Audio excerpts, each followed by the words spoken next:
than 50% of my reason to come here is because of the stories of healing and of reconciliation that I've heard about. I think mountain biking brings people together.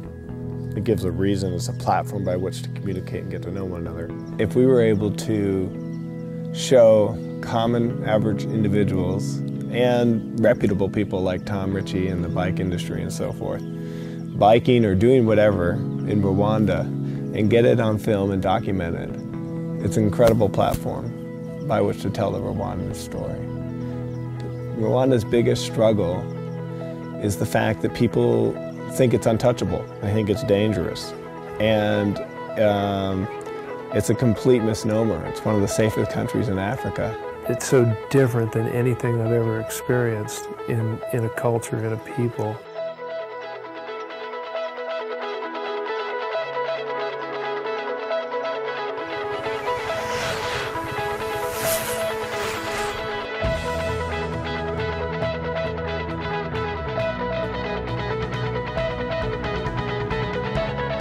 We're going to go ride and relate, even though the bike is going to be the communication tool.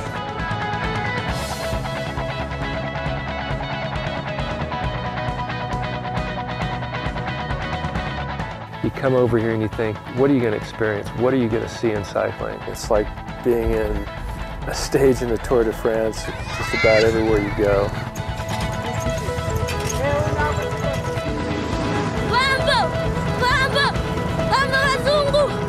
And these smiles and these faces were just enough to blow you over. And to have hours and hours of that was just an incredible gift.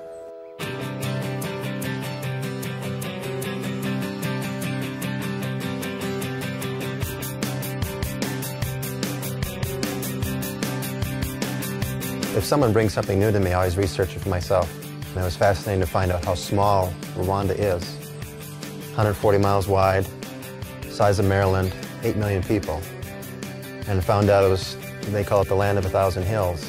I mean, as we've been riding through the countryside, anywhere we go, faces look up and these beautiful smiles and these radiant eyes just peek out from everywhere.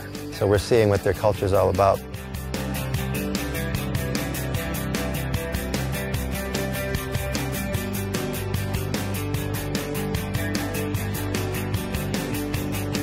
Every steel bike that you see here is pretty standard, pretty basic, one-speed coaster brake.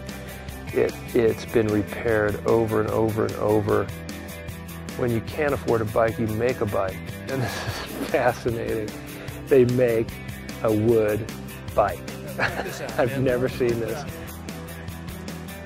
They make these labor utility push bikes that I got a chance to ride one yesterday and I go, golly, this is amazing.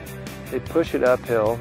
It's got wooden wheels with a strip of rubber on it. It's got some funky wooden head tube angled at a certain angle that's part of being nailed together in a bunch of probably, you know, grease or whatever they put in there, avocado, to keep the thing lubricated.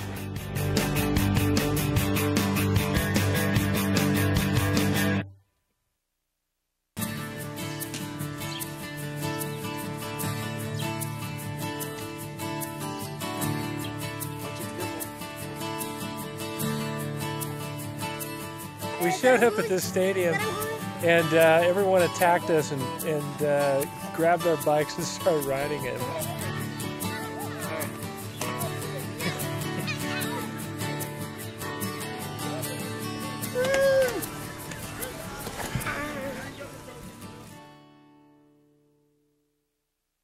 The concerns and warnings about coming to Rwanda were definitely real because their history is so tragic.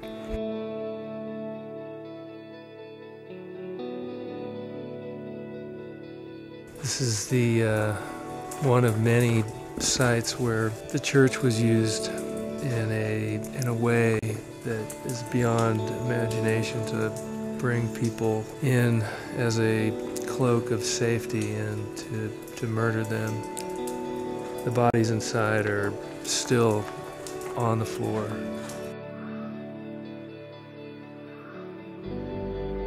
As I ride this week and as I look in the face of people that survived this, it's going to mean something to me. I'm dulled by it now.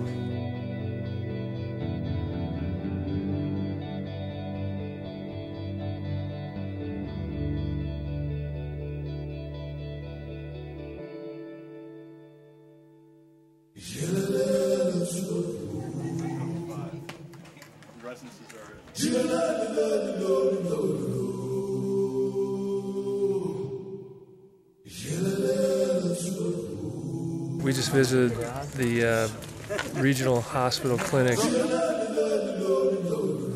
There was a lot of need here, but I didn't realize how they're meeting it, and there's great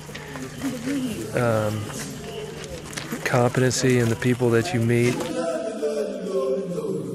But there's still such a great need beyond that.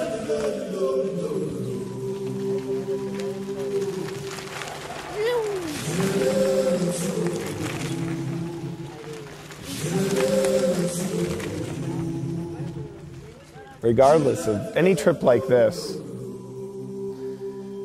there's no way getting around the fact that we're getting way more out of it than anything that we could ever have brought to the table. And I think that will forever be, no matter how much engagement we provide here in Rwanda.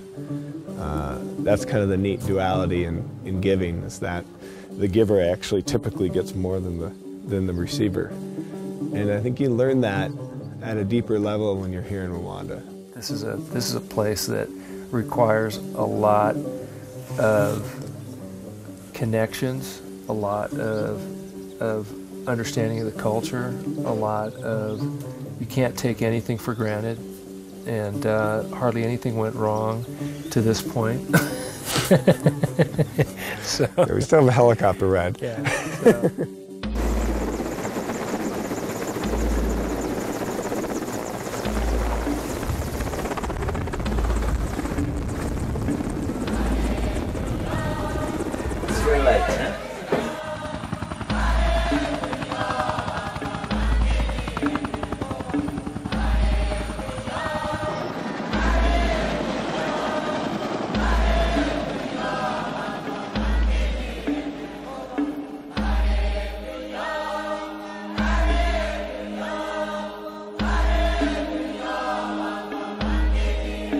For me personally, at this point in my life, looking for the face of that reconciliation and forgiveness is really important to me. Any country that has suffered as much as this country has and is committed to new beginnings the way that they are is an experience that I wanted to experience, and that's why I'm here.